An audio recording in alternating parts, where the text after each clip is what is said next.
Hello.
How are you?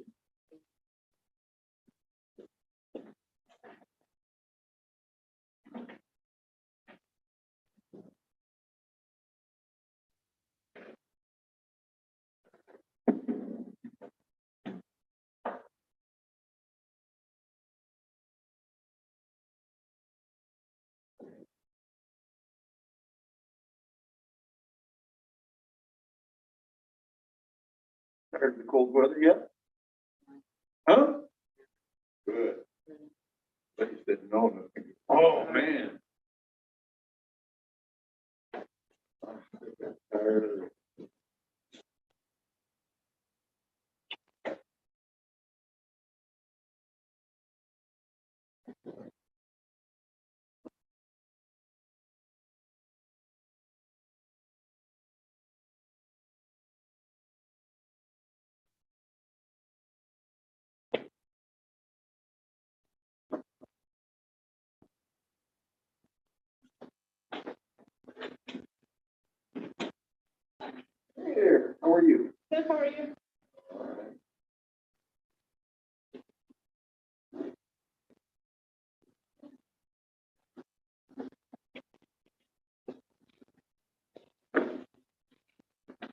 looks nice. Nice cut, right? New cut. See, don't tell my wife that. I never notice it when she does it, so. A lesson for you. Yeah.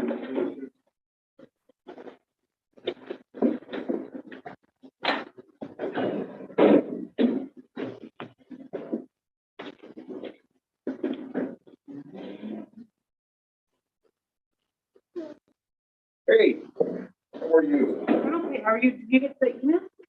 Which one? The one, the one that my dad sent, like 12 or something like that. I got it. Okay, cool. But you wasn't talking about your dinner. He was talking about, yeah, he wasn't talking about the fact, but No problem. okay, thank you.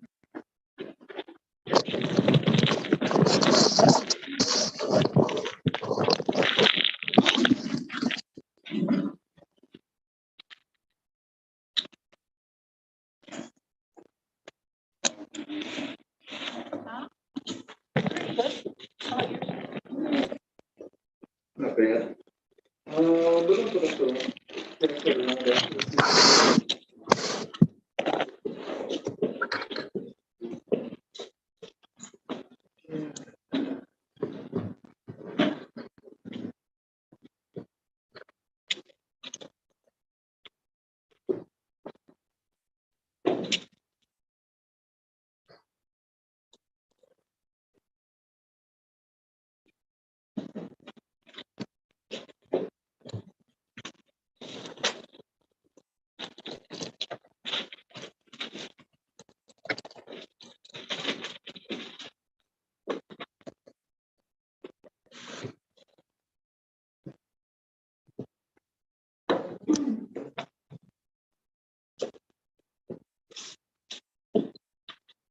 Hey there.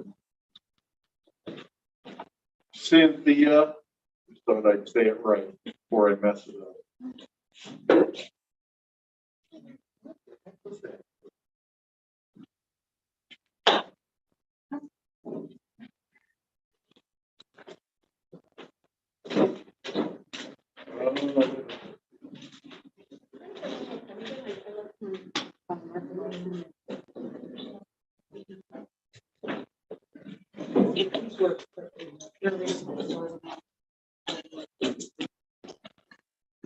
Okay, no, I can do it.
How are you? Good, how are you? Okay.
All righty, I'm gonna do homework. I'm falling way behind in homework collection.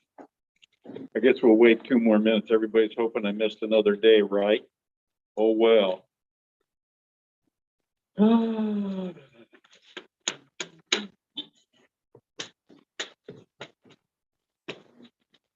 Forgot what page exercise A was on. Exercise A was on page 49.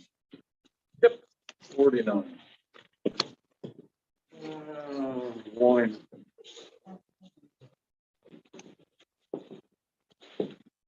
Okay. The part of speech one. There's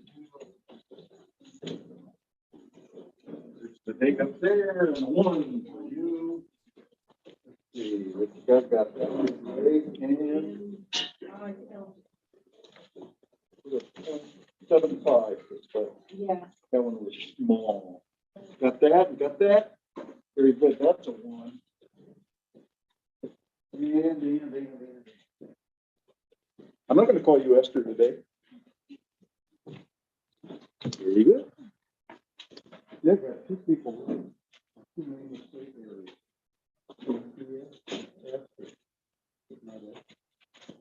Isabel. I should remember that. There you go. There's the 1 for you. Oh, I'll be back. Sorry.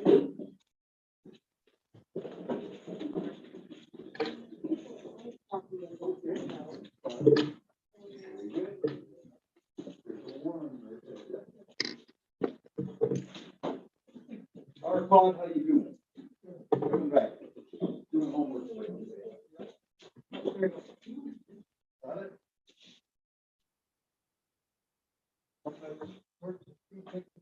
Oh, okay. Well, there you go. Did you do A? In the book? 175. 1, huh? How are you? Never better.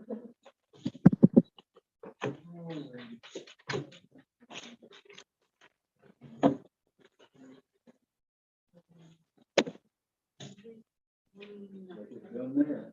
Run up. Let's see. REM is the one I didn't see. I went by. Initially.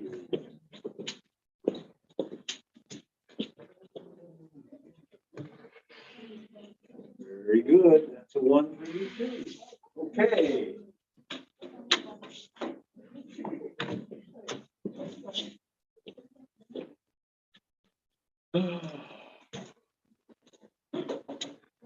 First, my apologies for last Thursday. I'm sure that nobody was really overly heartbroken, but my wife apologizes for taking my keys to Arlington Heights also. Because I'm ready to go and I go, can't get into my truck. No keys. She used them yesterday. Oh, well, you guys lived, right? All right, there is going to be 1 more day probably where I'm going to end up canceling, but that one I will cancel well in advance. Because I'll have to be out of town for a couple of days, for what, actually 1 class only. If you could pass those this way.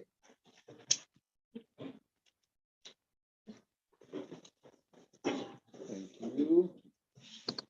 Thank you.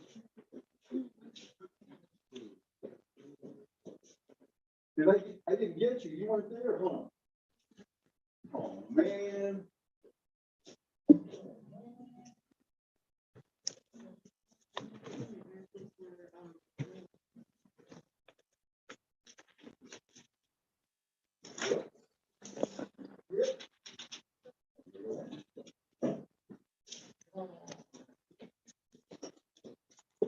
That'll be 2 or 3 weeks from now, I think. But I'll let you know well in advance. So you won't have to get here. Did anybody have to get here to find out? Nobody got here? Everybody checked their email? Ah. Oh, well. Hello. Doing a homework check today.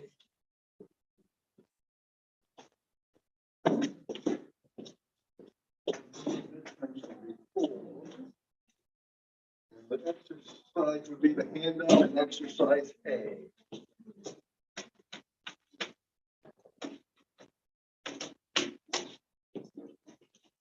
So last time, actually it was last week today, we kind of kicked off syntax part 0.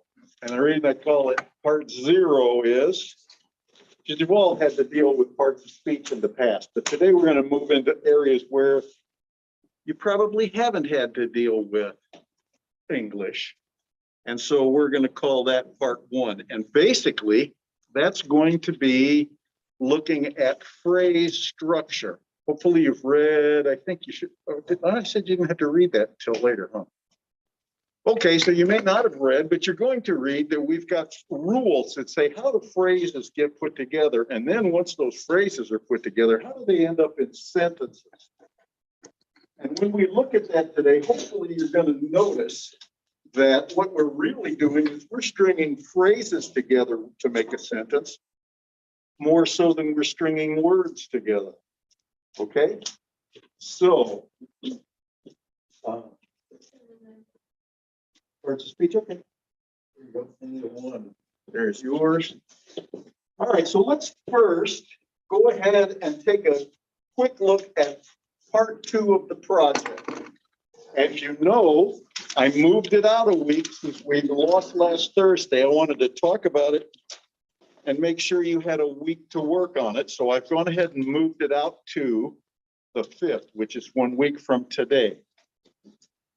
And it's going to be similar to what we did with part 1. You're still going to be listening to the same video. And in this particular case, though, you may very well have to pay attention to the entire video to find the things that we're going to be looking for. Last time it was just doing a minute's worth of transcription. Now we're going to go in there and we're going to start looking for another thing, in this case, morphological issues. And so if you've got your sheet,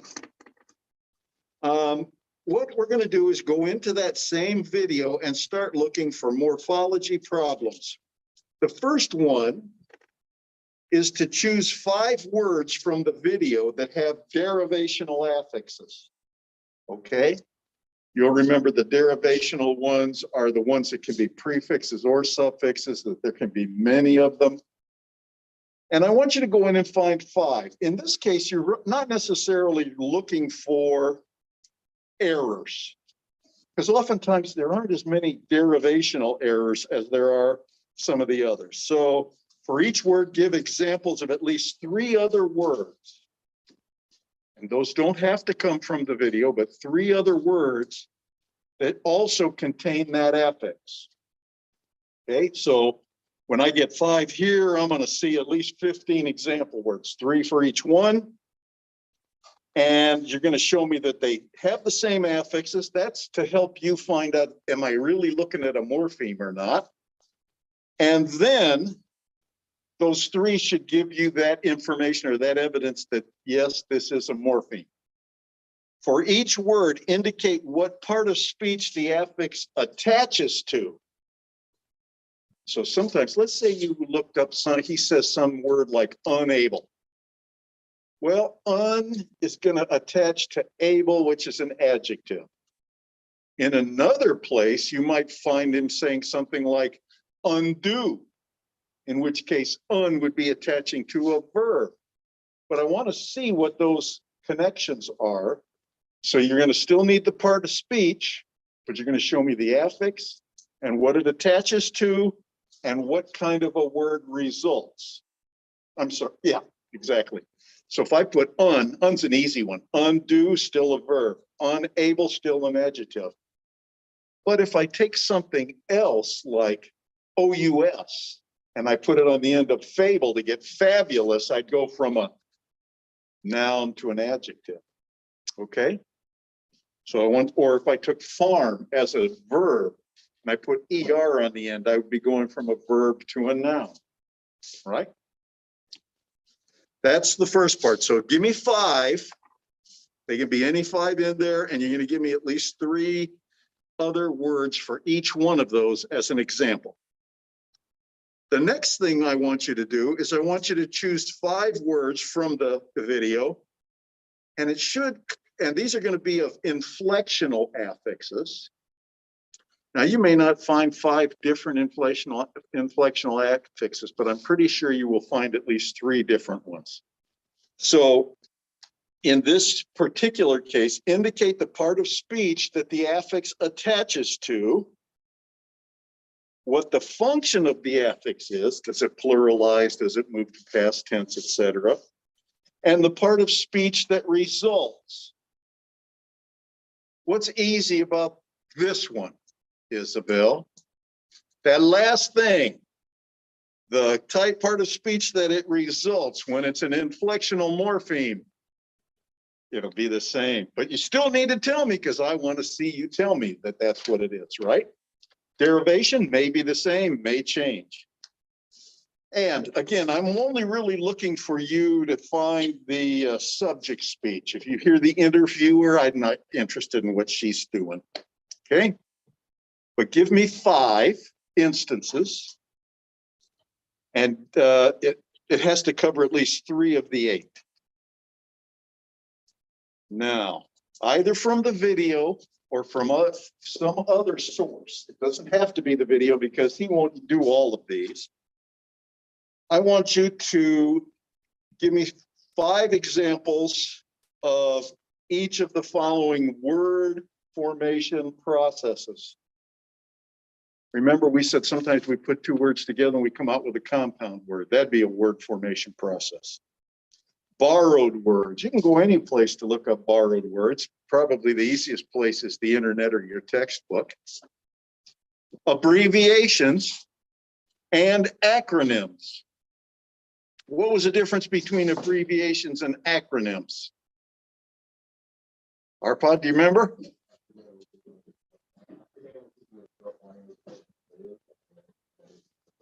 Exactly. So an acronym is where you actually say it as a word, like the Federal Emergency Management Agency. We don't call it that. We call it FEMA. On the other hand, we got the Central Intelligence Agency, which we don't call CIA. We call it the CIA. That would be an abbreviation. And then finally, 5 blends. Okay? So that'll be in the video if you can find them. If you can't find them, feel free to look them up anywhere. It's a pretty easy thing, but I just want you to give practice identifying those 5 word formation processes and some examples. On the slip, you'll notice that it still says probably 331, but I want you to cross that out and say it's due on 4/5. And my suggestion, as always on this one, is give me more than 5. If I ask for 5, give me 6 or 7.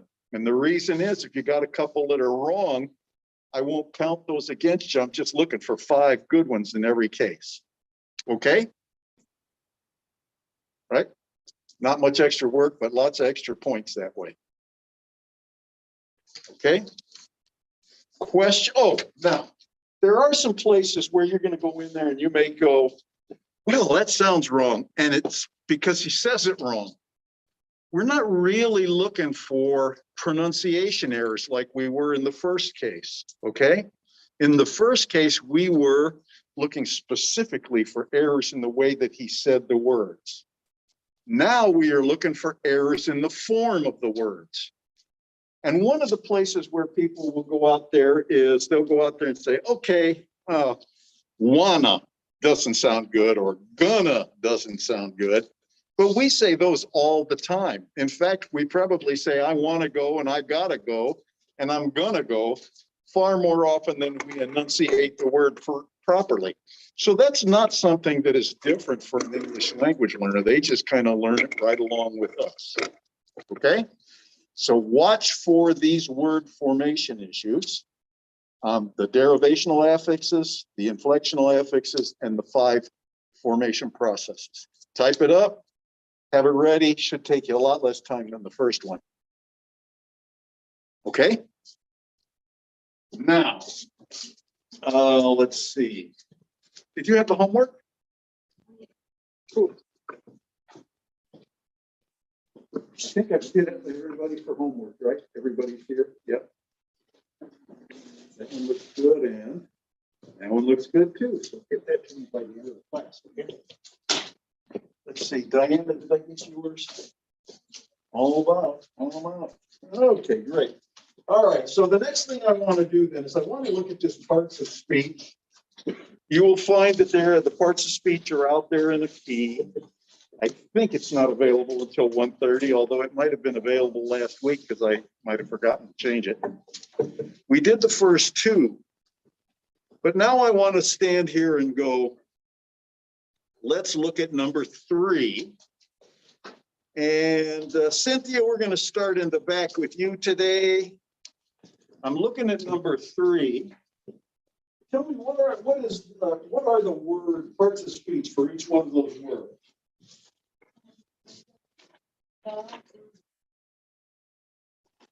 A B word. We call those determiners. Okay, cool. Boy is a noun. No, that's number 2. So we're doing number 3. Proud is a noun. Yeah.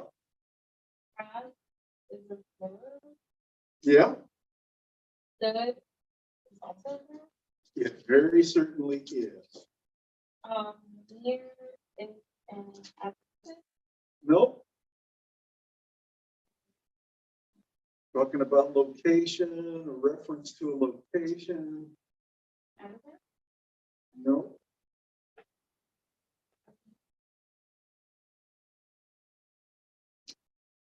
Who's going to help? Lupe. It's a preposition, right? Okay, so preposition, and then what's left?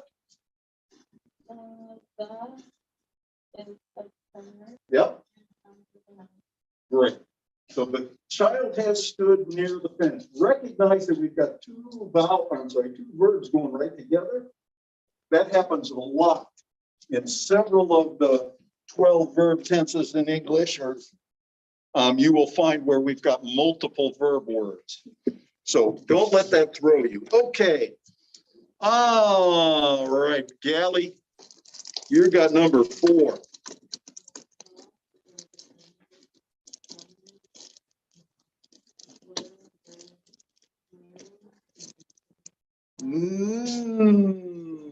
Near was a preposition for her, but I caught you. Nearing.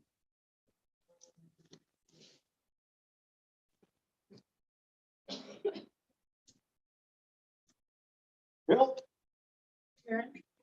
Gerund. it's actually not a gerund, because if it was a gerund, it would be not acting like a noun. But it is exactly the same form as in gerund. What kind of words become gerunds? It is.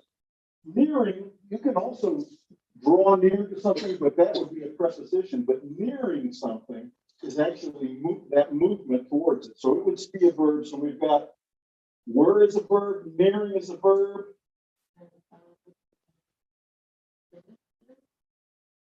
No. Which kind of a line is it?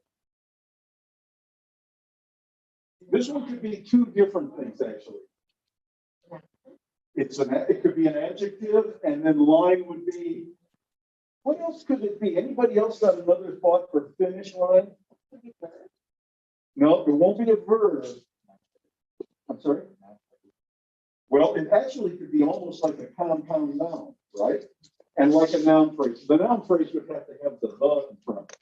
It all depends on the pronunciation. If it's finished line, that would mean it was an adjective. If it was finished line, which most of us would probably say that, it's actually sounding like a compound noun. Little tricky, kind of got to look at it. I would go with either one of those in a test, because it could be either one. Yeah, and what I probably did, probably underlined it, both words and called it an end. That's what I would probably do. Selma, the end is nearer than you think. Must have got hung up on the word near, huh?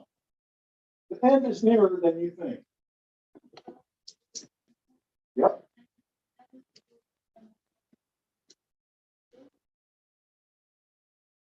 Yeah, I know.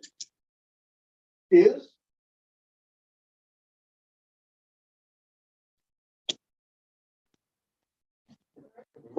This is like the most common of the state of being verbs, but yes, it is a verb. So the and is, then what? This time it's an adjective for sure. Okay, anybody else called than something else? Did you look it up in the dictionary? Did you look it up in the dictionary? Good. If this is one of those words that depends on who's writing up the page, whether they're going to call it a conjunction or an adjective. I'm sorry, what did you call it? A preposition. This could really be both. So looking it up in the dictionary was an excellent approach. There's nothing wrong with the dictionary. All right. Anyway, thank you. What else? Very good. So we've got two verbs in this sentence, don't we? And they're way at different parts of the sentence. We would think that that's actually a clause, but we're going to worry about clauses later. Arpod, I went to the store and bought eggs. I is noun, what's the word, preposition, determiner, store is a noun, and is a where, Okay, conjoiner, that's another good word for it. Conjunction too, you could call it. bond is a word, that's a noun. Great, very good. So we've got those. I'm only going to do one more. You can look at the, unless you've got a question. Anybody have a question on, oh, we got to do 7. Lupe, you got to do 7. Yeah, it's a pronoun. It's a verb. It's quickly. Yes. How would you know that without looking at the paper? Because it depends on what. One way is intending an ly. That's a pretty good indicator, not 100%, but pretty good. And what else is it? What's it describing? Is it describing Janet? It's talking about left, right? How did Janet leave? So it's an adverb because it's describing a verb.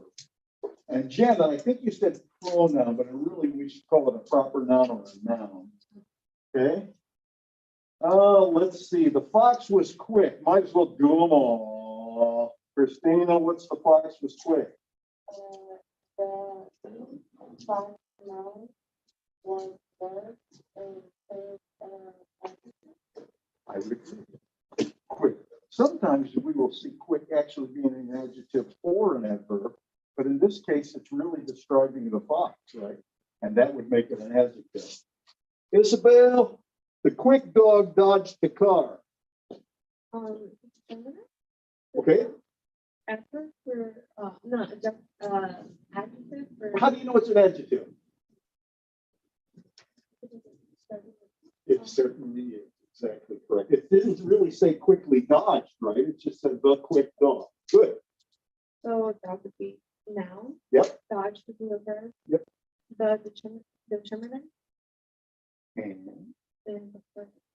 very good. So we're good. All right. Now I'm going to pick somebody. Oh, the lawyer screamed, "I object to that object." I object to that object. Ashley, how did we do? I'm going to look over your shoulder. The is the determinant. The lawyer is a noun. Scream is a verb. Yes? Object is a verb. Nope, it's not object, it's object. Right? But it is a verb. So It is a verb, but it's pronounced I object.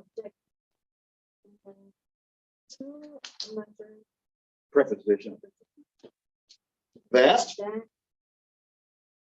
kind of like the, or determinant. yeah. Now you got to say object the right way. Object is a noun. Notice how that works. Object, most nouns, if they've got multiple syllables, will have the emphasis on the first syllable, object. And verbs, on the other hand, when it could be exactly the same word, do the opposite. And the verb tends to have the emphasis on the last or the second subject. So we could say, my car is an import, That's a noun. And I import cars. Happens all the time. Object and object is another good one. Okay. Questions on these? What you want to ask me? Say that doesn't make any sense. Feel free to tell me it doesn't make any sense. Or it confuses me. Or not. Okay, let's go to exercise A. Oh, let's see. We left off. Okay. Mandy, how did you work this out? In the phrase the brick house, the word brick appears to be an adjective, as in old house. What would be one piece of evidence that brick is in fact not an adjective, but is part of the noun, almost a compound noun again? Because like you can add those like substance. Yes, And exactly. We can't go in there and say that's a bricker house. We could do it with old, right? That's an older house. That is the oldest house. But with brick, we really can't do that. So we don't have any superlatives or comparatives. I'm going to say that's not a very good question because there are lots of adjectives like that dog is pregnant. Now, or the pregnant dog, right? I can't say pregnant or dog, but pregnant is still an adjective, right? So it's not always the case that we have to be able to put ER and EST, but that was the best example for this. All right. Let's see, what generalization about English is violated in the following sentence? Some of those books were on the table. Rihanna. Okay, now you'll have to call on somebody else. Oh, Kendra. She doesn't have it, so I guess you don't have it either. Which is okay. I have it because I have the answers. Let's see, what are we talking about? What is wrong with some of those books were on the table? No guess? Yes? Well, you could put of in there and it would work, some of the books. So that's one rule that we, well, I'm not sure that that's the rule they're looking for, though. There is another one. Some books. Some books were on the table. Hey, you could. How about if you'd say those books were on the table? That would work too, right? So that's where the issue really is. Do you have a guess as to what it is? I'm going to say some is a determiner and those is a determiner. What's the problem? Jen? Huh? Sorry. What's the problem? I should have said it was other. Okay, well, that would work, but you're in 310, so what's really the problem? You're going next.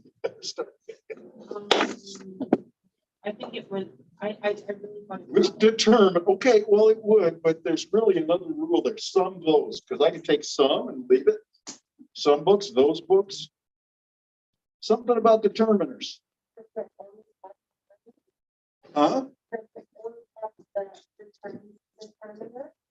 You can only have one determiner. Remember, you'll learn in 310 that there are 3 determiner slots, predeterminers, determiners, and post-determiners. And you can only have one in each slot. So you can't say my the children. I could say my children or the children.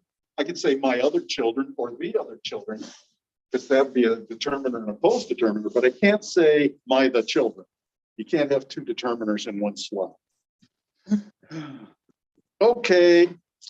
Let's see. You want one? No? Okay. All right. So Diana, let's jump to the 4. Consider the following English words. Some can be made past tense, others can't. Some can be made superlative, others can't. Some can be made plurals, others can't. That guy got that part down, right? He got that all spelled out. What concept from syntactic theory will enable you to account for this? These are the observations here. Why is it that I can take walk and make it walk, but I can't take walk, the Chinese cooking thing, and call it walk? Or why can I take weakest, but I can't take weakest that way? Constraints is a good word. Do you know what kind of constraints they are? Okay, well, I got the answers again. The problem here is different kinds of words can have different things done to them, right? I can take the weak as in the adjective weak, and I could put EST on it and make it the weakest. But I can't take weak, which to an English language learner sounds exactly the same. When I'm talking about a period of time, I can't put that on there. And I could take a verb and put ED on it, but I can't take a walk, which is a noun, and put a verb on it, typically. And similarly, I can put S, I can pluralize a noun, but I can't pluralize an adjective, right? In English, anyway. Certainly Spanish does it all over, but we don't. Consider the claim that the possessive pronoun, as in my book, your book, and their books, constitute a type of adjective. You asked me about this kind of last Tuesday at the end of class, but you didn't know you asked me, did you? No. Okay, but you do? Okay, excellent. Why is that? Cite two pieces of evidence that possessive pronouns are in fact not adjectives at all.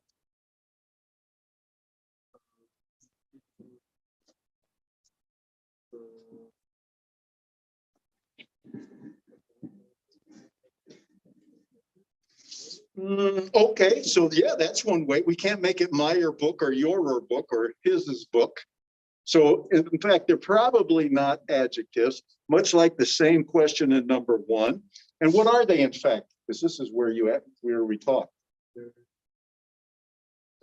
They are determiners. They act just like the, right? I mean, my book, the book, my other book, the other book. They are determiners. Even though we might think of them as adjectives, they're not. Okay. Questions on that one? No? Are you sure? Wonderful. Let's go in here and get started. So here's the homework for Thursday. You have the phrasal structures handout. I sent it to you in an email, I think, last Thursday. So do that. We'll do one of them in here so you know what it is that we're trying to do. Exercise B on page 51. It's as short as exercise A was. And then once we've talked about this phrase stuff, I want you to go out there and read 49 to 60. Okay? Hopefully talking about it first will kind of help set up a few hooks for your mind to capture it and remember. Finally, upcoming part 2 of the project is due a week from today, 4/5. We've already talked about that. Everybody knows that, right? We moved it out a couple days. Okay, questions on that? Okay, great. So just as a review, what is syntax? Syntax is going to be the study of how words, phrases, and clauses are put together to make sentences. And those sentences can come in lots of forms. They could be regular old declarative sentences, like I'm stating a fact. They could be questions, because I'm asking for information. They could be imperatives, which are essentially command statements. And any of the other kinds of sentences that we might come up with. They're all wrapped around this idea of syntax.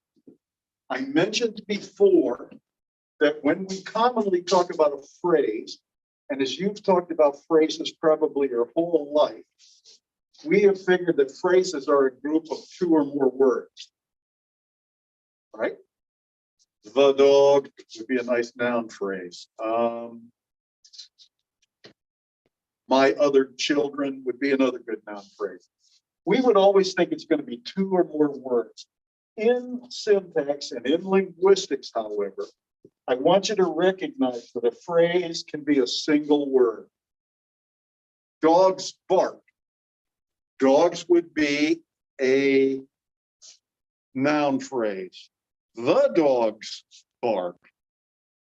The big black dogs bark. All of those are noun phrases with other things embedded inside them. But if I just say dogs bark, that could be a perfectly good noun phrase. So this is one that is a little tricky to get over the hump on, but you want to remember that we can have one word phrases. We're going to look at how we look for phrases, how we tell what phrases are as we get a little further today. Before we jump into the phrases, who can give me the 8 parts of speech? If you can't give me all 8, Lorraine, you got to start with 1.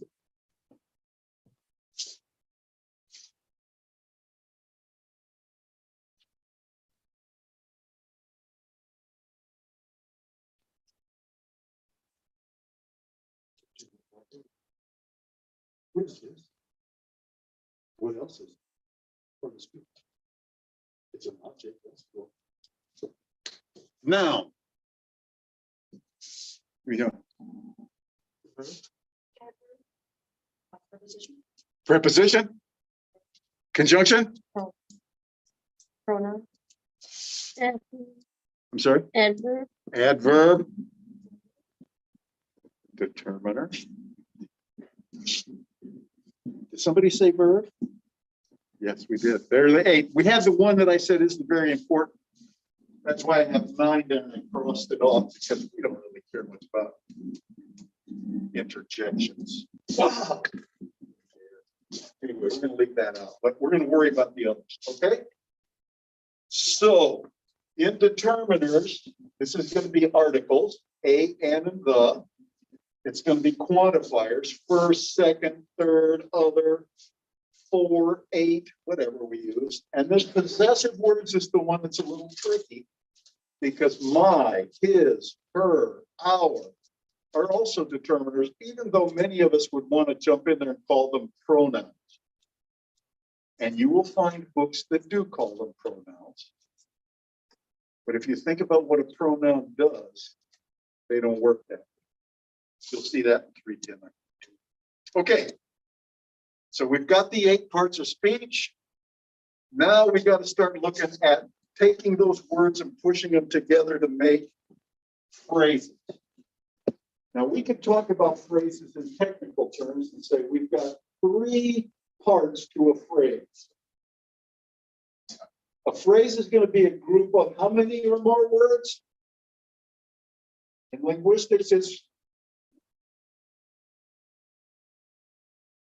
1 or more words. We don't have to have multiples necessarily, but it's a group of 1 or more words. It is going to be missing either a subject or it is going to be missing a verb, or it's going to be missing both.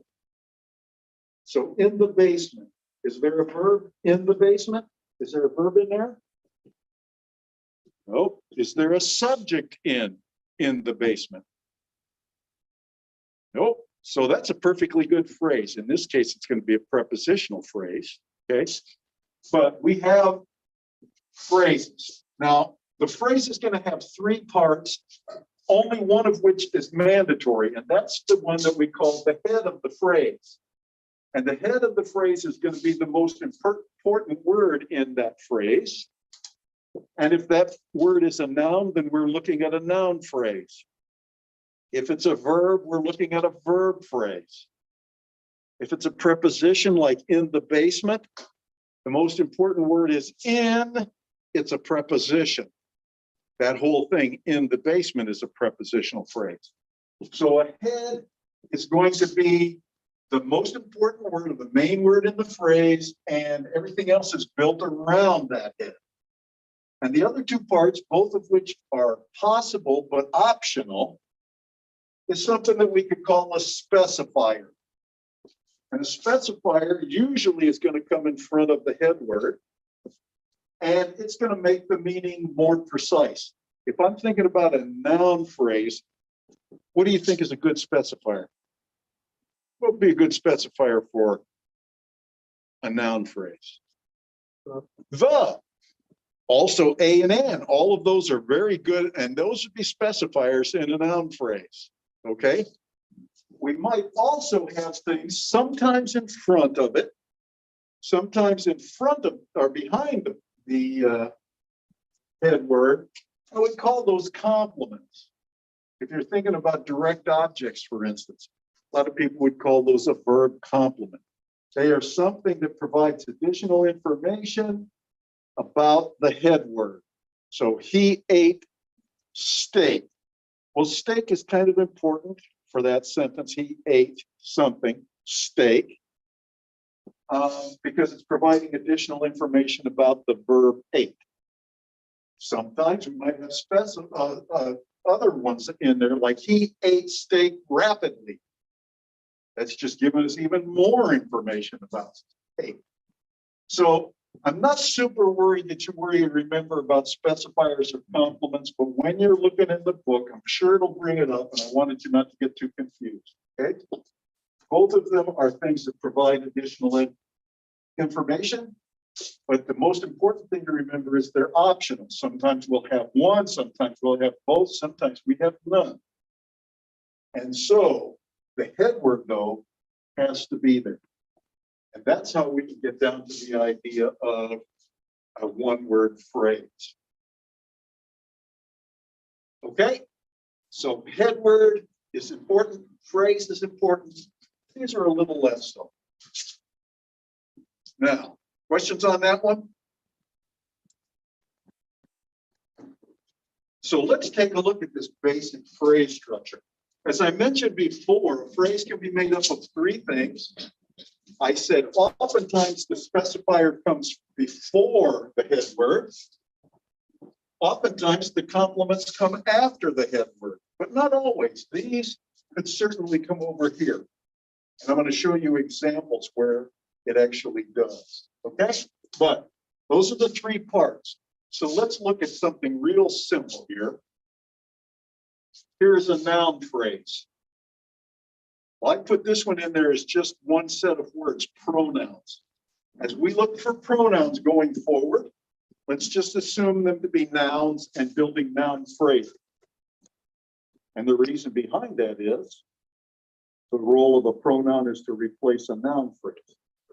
But this one, I, you, we, them, they, other, things that we could put in there as pronouns, those would be a noun phrase all by itself, no other words required. Okay, so we don't want to call them out as pronoun phrases. We'll get confused between prepositional phrases. So let's just use pronouns will be noun phrases. Here's another noun phrase, a little more complicated. The big dog's in the corner. Well, do we have a specifier? Well, in this case, we do have the. We know it's the dogs. Which dogs we're talking about in a conversation, we both know the dogs we're talking about. Dogs is the head word, and it has a complement. In this case, we're going to call these two complements. A complement here and a complement here. One is telling us, the specifier tells us which dogs. This tells us about the dogs, big dog. And what you might find kind of strange is in the corner. Why would that be part of a noun phrase? Any thoughts?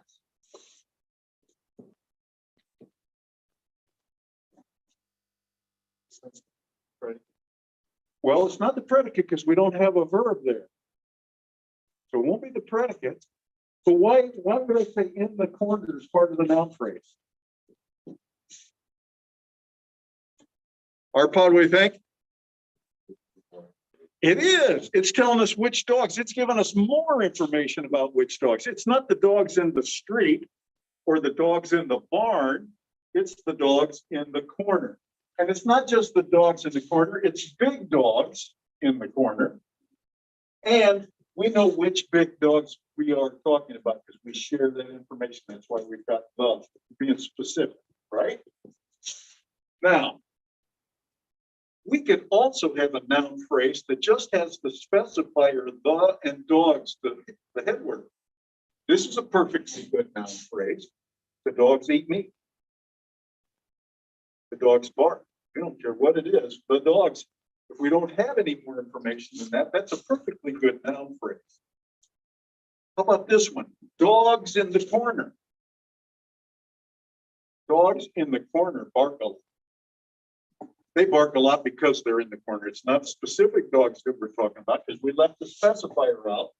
But dogs in the corner sleep a lot. So this would be a good noun phrase. We didn't have to have a specifier. Just like up here, we didn't have to have a complement. All we really need is the head word. All right, big dogs. What kind of a word is big? Yali, what kind of a word is big? It's an adjective. What kind of a phrase do you think that is? Don't pay attention to that for the moment, or that. If all I had was big, what kind of a phrase? Huh? It's an adjective, so it would be the head word of an adjective phrase. But in this case, it is still an adjective phrase. If we had just the word big, we could call it an adjective phrase. But in this case, we're using it as part of the complement for dogs, telling us which dogs we're talking about, not the small dogs. We're talking about big dogs. And certainly we could just say dogs and nothing else. The only thing required is the head word. The other ones are optional if we have. Now, here we come up with something new in the corner. Diana, what kind of a phrase is in the corner? It's a prepositional phrase. How do you know? Oh, yeah, because I put PP up there. That's true. That's good. But I could also say this is the head of something. It's a preposition.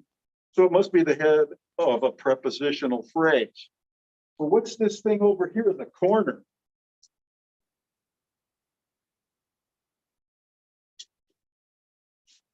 Anybody got a thought? What kind of a phrase do you think the corner is? Ariana, don't let your eyes glaze over. That's my job.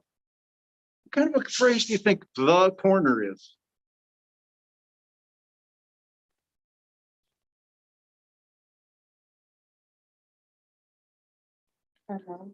You're absolutely correct. The corner. Well, we're going to see in a minute that that's going to be a noun phrase that's inside the prepositional phrase. Okay, but the corner looks just like the dogs. It's a noun phrase. So here we go. The corner is a noun phrase. And interestingly, it is an important part of the prepositional phrase. How about this one? Hungrily eats vegetables. Does anybody here hungrily eat vegetables? Hi. Kendra? Hungrily eats vegetables. What kind of a phrase? How do you know? I know the V is there. But even then, if it wasn't there, you'd know, right? Because what's the head word? What's its specifier?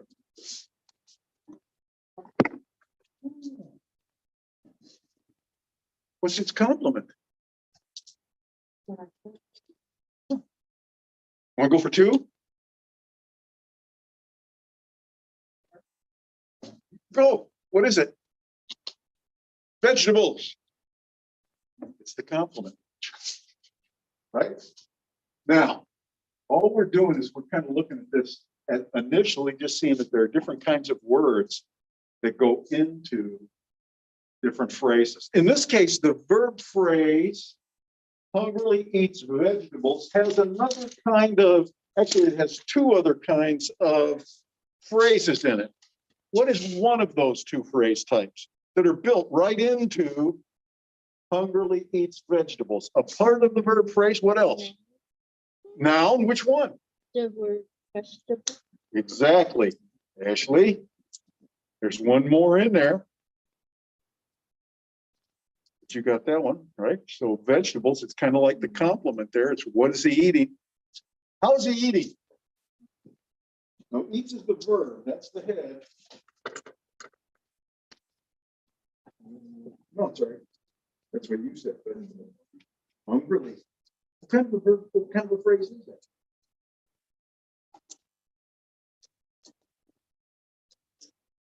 Don't look at me like that. You're supposed to just hear it.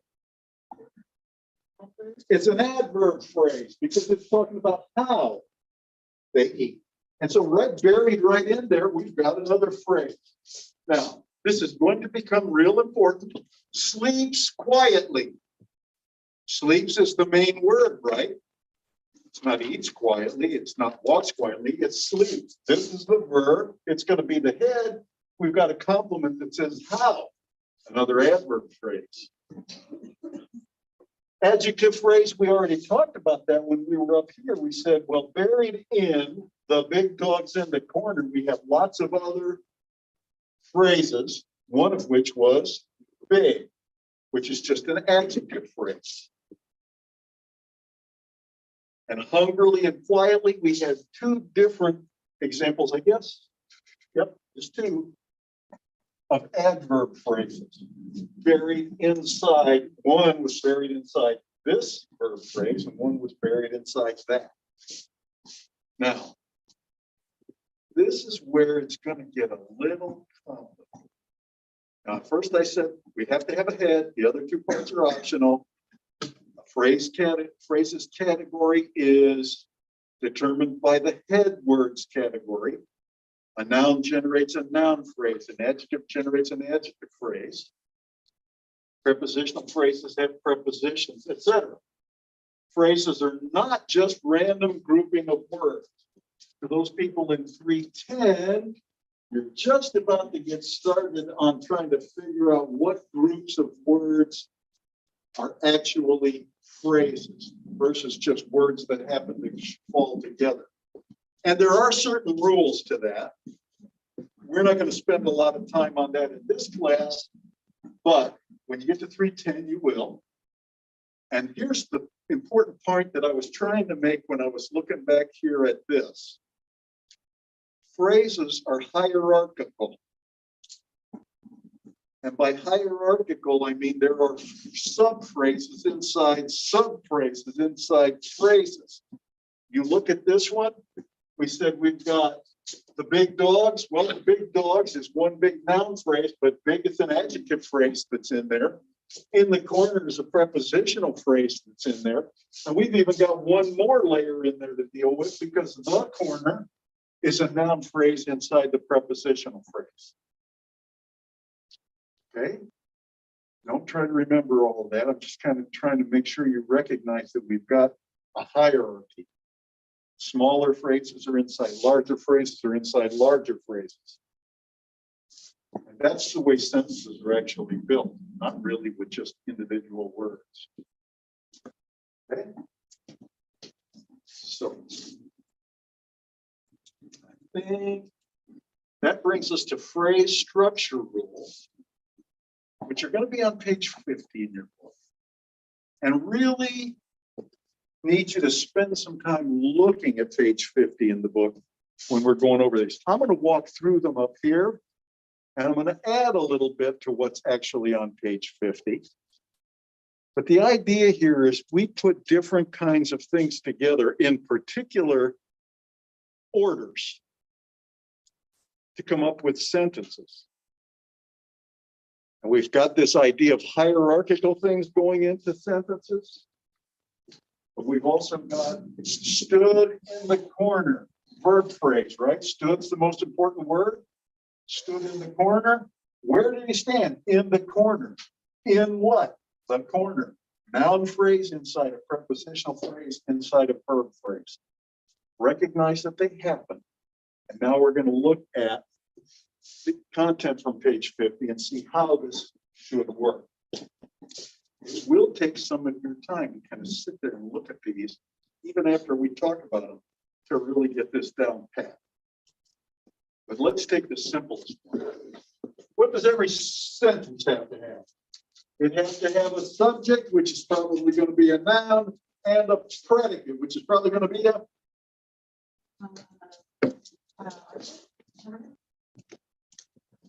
predicate. The verb phrase. In fact, what we've got when we look at a sentence, a simple form, we've got a noun phrase and we've got a verb phrase. We've got to have something there to be the subject. We've got to have something there to be the predicate. That's typically made up of the noun phrase and the verb phrase. Okay, now let's take one step further and look at something that's a lot more complicated than just a noun phrase and a verb phrase. This one indicates a sentence is made up of a noun phrase and a verb phrase. Let's look at noun phrases. Whoa, now all of a sudden we got a whole bunch of extra stuff in there, right? And the first thing I want to do is point out to you down here that parentheses are optional elements. We said specifiers and complements were optional within a phrase. That's exactly what we've got going on right here. So the one thing that we have to have with a noun phrase is the noun. It's got to be there. Or a pronoun, but remember, we're calling a noun and pronoun the same thing.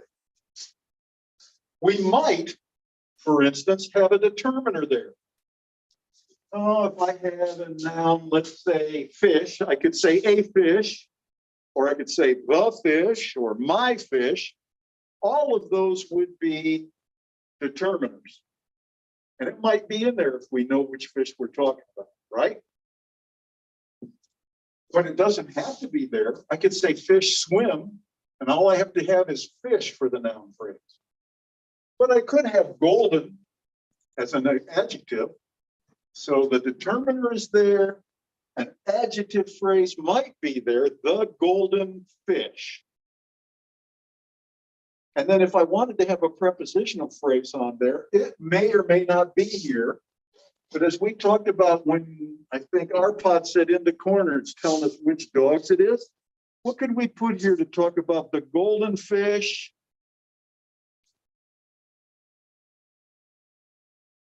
The golden fish, prepositional phrase. On the wall, perfectly good. In the bowl, we could do it there too. So in this case, we could have just fish, but we could have the fish. We could have fish in the bowl. We could have or fish on the wall, or we could have golden fish on the wall or the golden fish on the wall. It doesn't matter. Depends on the context in that particular sentence. But the idea here is we may or may not have these things in parentheses, but we've got to have the head word. Are we kind of clear? Kind of clear? Isabel, what would you ask me if you were going to? What does somebody else in this class want to know?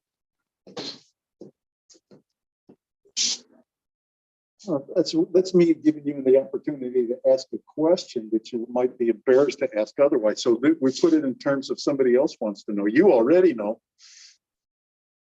Any questions? That's just me jerking around.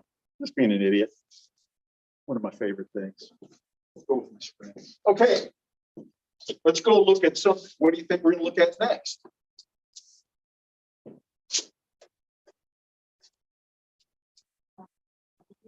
Oh, that would be too easy. We're going to go with the verb phrase. Now look at the verb phrase. It's a lot longer. It's got more possibilities. And notice what I have here in yellow are some things that for some reason your author did not put in the book, but should have. And these are things for adverbs. So the verb phrase, what does a verb phrase have to have, Christina? What does a verb phrase have to have? No, it doesn't have to have a noun. What does a verb phrase have to have? What kind of a word is the head of a verb phrase?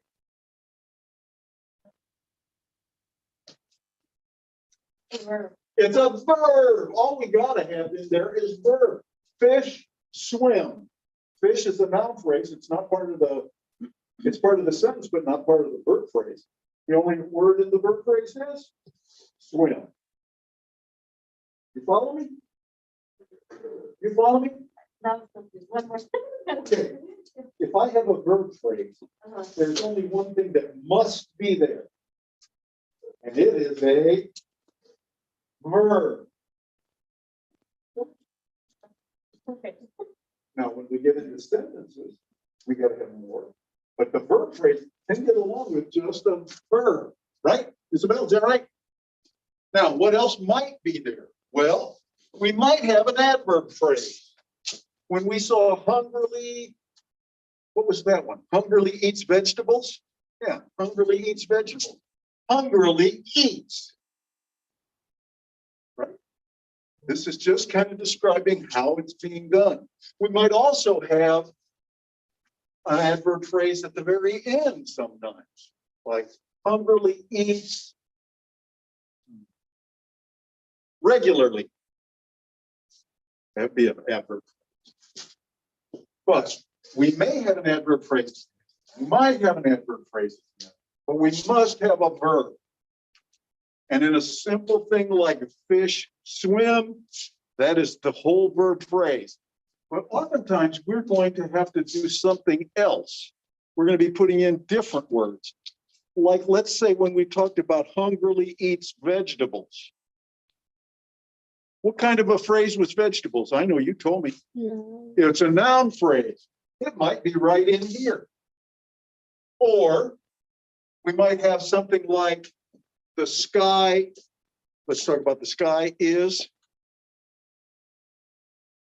an adjective phrase for sky. Blue.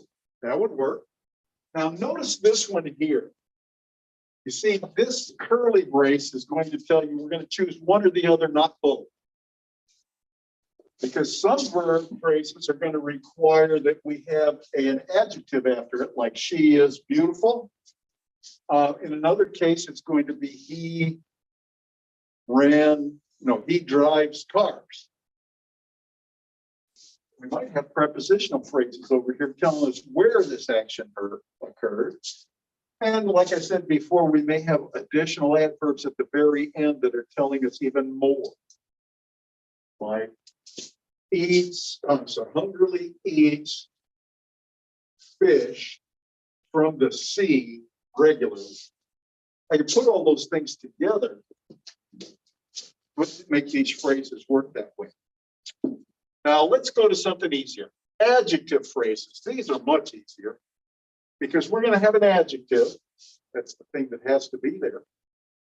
And we might have an adverb, or what the book is going to call an intensifier, like very or minimally, right? But it's going to be some kind of an intensifier, which in effect or actual fact is going to be an adverb. But it's real simple, right? An AP is going to have an adjective. The sky is blue. The sky is very blue. Now I've just made that blue adjective phrase a little bit longer by adding in the intensifier. Adverb phrases also very easy. Not in your book, so you're going to want to make sure you capture this one. An adverb phrase is going to have an adverb, and it may have another adverb intensifying it. For instance, he ran quickly. Well, we said up here, very was an intensifier. We could have very here. He ran. How did he run? Very quickly. That's an adverb just adding to the adverb quickly. And the last one that we've got to worry about is a prepositional phrase. These are fairly simple. They start with a preposition most of the time. And they almost always end with a noun phrase. You may remember your school teacher saying never end a sentence with a preposition. That's not really true, but it is one of the reasons why we almost always see a noun phrase after the preposition. So in the corner, we talked about the big dogs in. If I stopped with the big dogs in, something doesn't make sense. Something is missing. So I need to have some kind of a noun phrase there that says the barn, the car, the road, the house, the porch. Something in there. And that would be this noun phrase called the object of the preposition, which I'm sure you've heard of before. That's there. Now, the point of all of this is to look at how do we build sentences and recognize that we've got phrases inside phrases, perhaps. And it's important for us to pull all of those out. Now, I'm going to give you a kind of a long example. You see that? Probably not, maybe not too good. It says the big dogs on the porch viciously bit the mail carrier on the leg repeatedly. That's a perfectly good sentence, right? Ashley, do you like that sentence? Yes. The big dogs on the porch viciously bits the mail carrier on the leg repeatedly. Where do you think we're going to split this between the noun phrase and the verb phrase? I mean, that's all we really got. We got a noun phrase, we got a verb phrase. Where's it going to split? Lupe, what do you think? Yeah. Yes. What would that be? The noun phrase or the verb phrase? The noun phrase.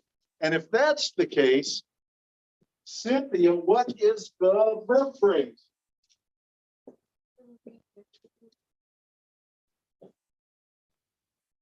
Yeah, it would be everything else, right? Essentially. So it's going to be the big dogs on the porch. That's who we're talking about or what we're talking about. What did they do? They didn't just bit the mail carrier. They viciously bit the mail carrier. And they didn't bite him on the arm. They bit him on the leg. And they didn't do it just once. They did it repeatedly. The point is we're stringing a bunch of things together to make this sentence.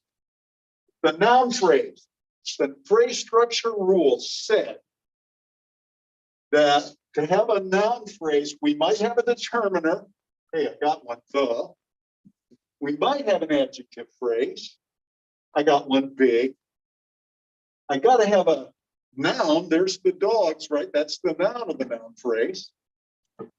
And then I've got what I could be, and again, optional, on the porch.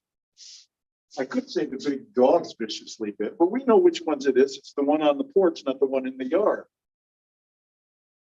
So we've taken what this looks like on page 50, and we've made a perfectly good example of it right here. Right? Now, let's take the other half, which Lupe broke out for us initially and said starts with viciously. We have the noun phrase, goes up through on the porch, telling us who or what. And then we start with the action or the verb phrase. We said a verb has to be there, so it's bit, it isn't inside parentheses. And we might have an adverb phrase, so we said viciously bit. It just kind of tells us more information. We said it might have a noun phrase or an adjective phrase. In this case, it's got a noun phrase because we're talking about the mail carrier. And we said it might have a prepositional phrase on the leg. And we could feasibly have another adverb phrase at the end. All it does, we've taken all of these words, all of these phrases, and we've kind of put them into the order they need to be, right? For instance, we couldn't say the verb phrase is the mail carrier bit viciously because then we basically changed the whole meaning around. It doesn't work. We could say on the viciously on the leg bit. Well, we understand it, but it doesn't sound quite right. So here's what we've done. We've taken the rule. We've made a big example. There's the noun phrase. There's the verb phrase. We see that those two pieces go in there. And then we begin to see that there are phrases within other phrases. So let's say we wanted to take big, which is an adjective phrase all by itself, right? The big dogs. And we want to change it around to talking about the very big dogs, not the medium size, not the little ones, the very big dogs. And so we still have an adjective phrase here. This is going to be an adverb phrase, right? But this is buried inside that noun phrase right there. We could have an adverb phrase. Exceedingly, in this particular case, I said viciously, but it could be exceedingly bit, I suppose. Viciously makes a lot more sense. But here we've got exceedingly viciously. I mean, not just viciously. These dogs bit the mail carrier exceedingly viciously. And we've got a couple of prepositional phrases on the leg and on the porch. Well, on the porch is describing the dogs, not the mail carrier. And on the leg is describing where this happens. That's this prepositional phrase here. And the important thing to note, as I said, almost always when you look at a prepositional phrase, you're going to see one more thing in there, and that's going to be a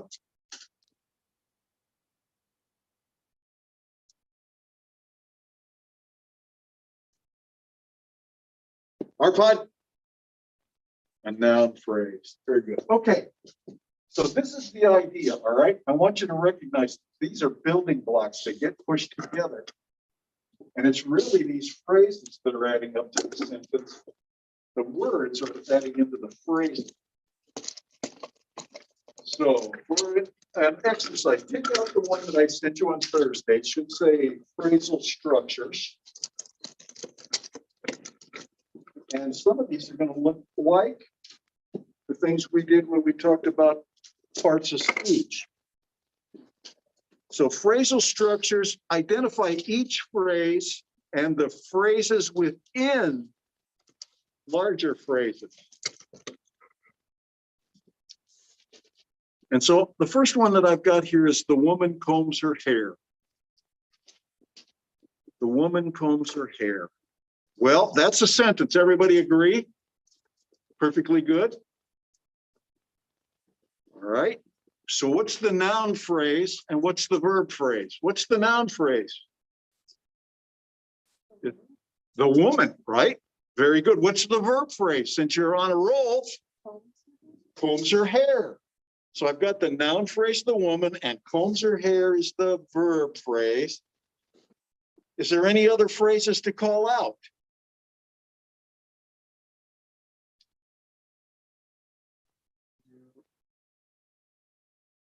Spit it out. So verb here is working as a term. Yeah. Yep. Just to say that verb is a verb. Or I could say it, and I would say it, even in polite company.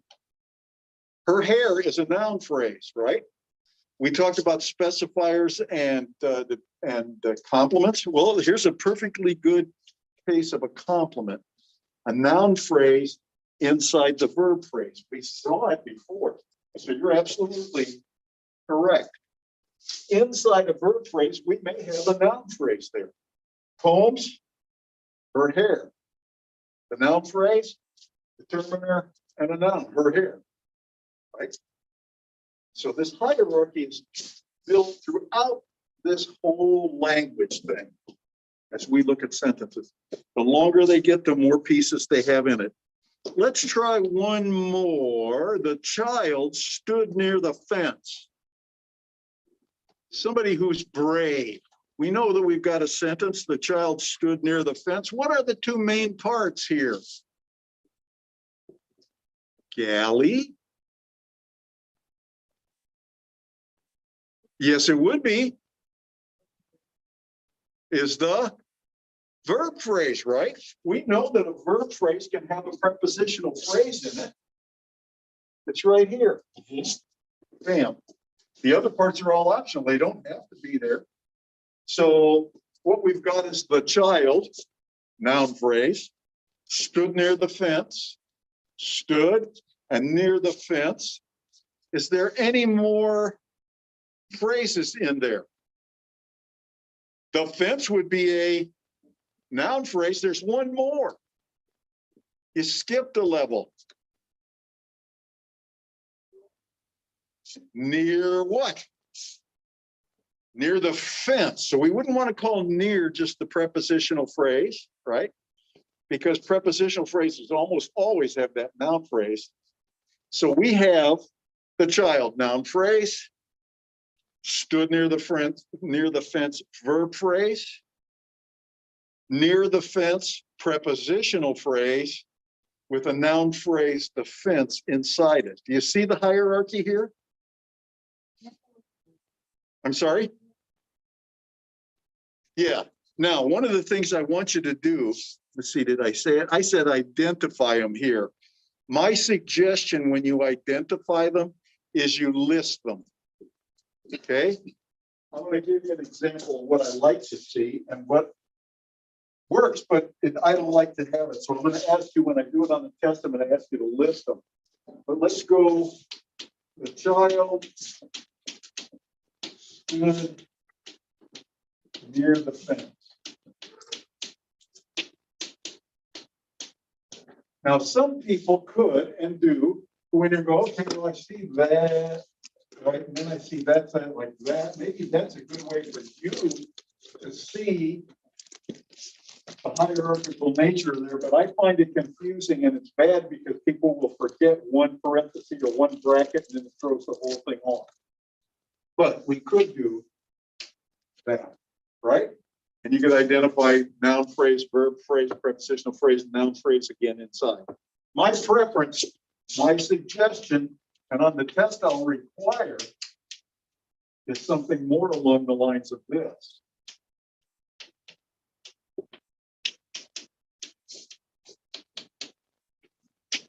And I oftentimes do that because they get tired of writing too long, and you can do that on the test too. And then prepositional phrase is going to be near the fence. And another noun phrase inside there is the fence. Let's go back to this. Is everything valid as far as the phrase structure rules go? Well, our first noun phrase has a determiner and a noun. Is that something we could get away with? Noun phrase, perfectly fine. The and child. We don't need to say the tall child. We don't need to say a child. But in this particular case, it's the child. Then we look at the verb phrase. Does it have a verb? Yes, stood. Then what does it have? Well, it has that prepositional phrase near the fence. And it's got inside that prepositional phrase down here as we see it. It's got its preposition and a noun phrase. And the noun phrase, again, is built out of a determiner and a noun. So this is the best way to do it. May take a little more work than just going, but it's a lot less likely that you'll generate an error. Okay.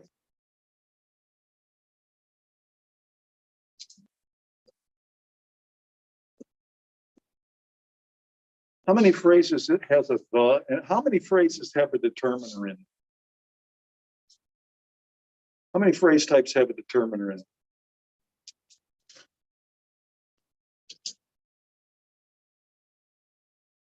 One. What kind of phrase has a determiner in it? Oh, The noun phrase. So while you could get into a more in-depth syntax class, we're always going to assume that the is a part of the noun phrase. We're not going to take it down into looking for determiner phrases, which we could come up with if we wanted to. It's just not worth our time for now. So the only happens inside a noun phrase. Here's another question for you. Where do the noun phrases happen inside adjective phrases, or do adjective phrases happen inside noun phrases? It's not both ways. Is there a noun in an adjective phrase, or is there an adjective in a noun phrase? Isabel, go ahead. Mandy, go ahead. Huh? The adjective is where? In the noun phrase. Do you see a noun phrase in an adjective phrase?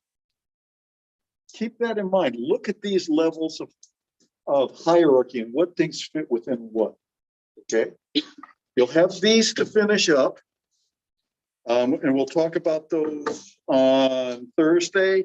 And there's exercise B, which will probably be something similar. Pretty soon, we're going to start tearing into these things and looking at the whole sentence. Okay. But I don't want to rush it yet. So I'm sorry I went over. It's your penance for me giving you the day off on Thursday. Okay. You guys have a very good day. I'll see you on Thursday.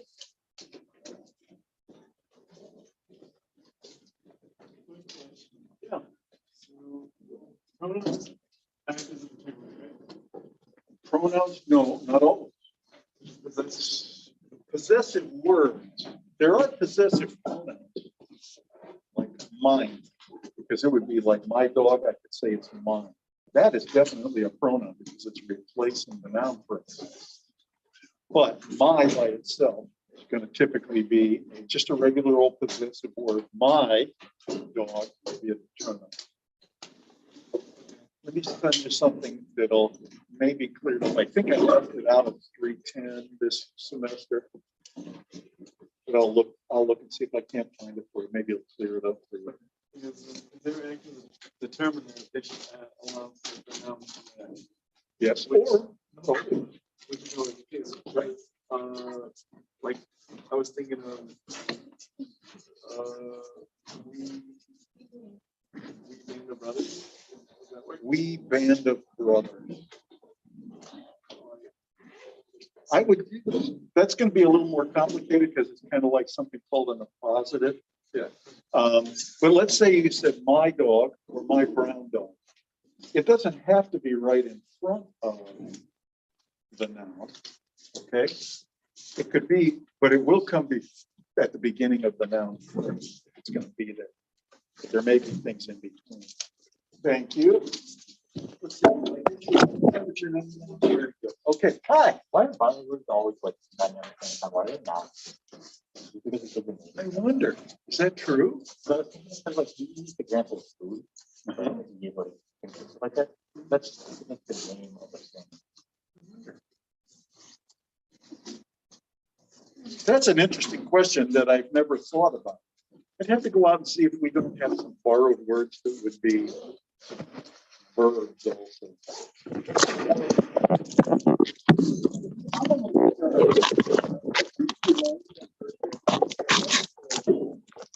But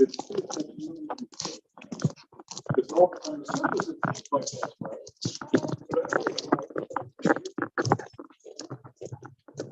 Okay, well, good question.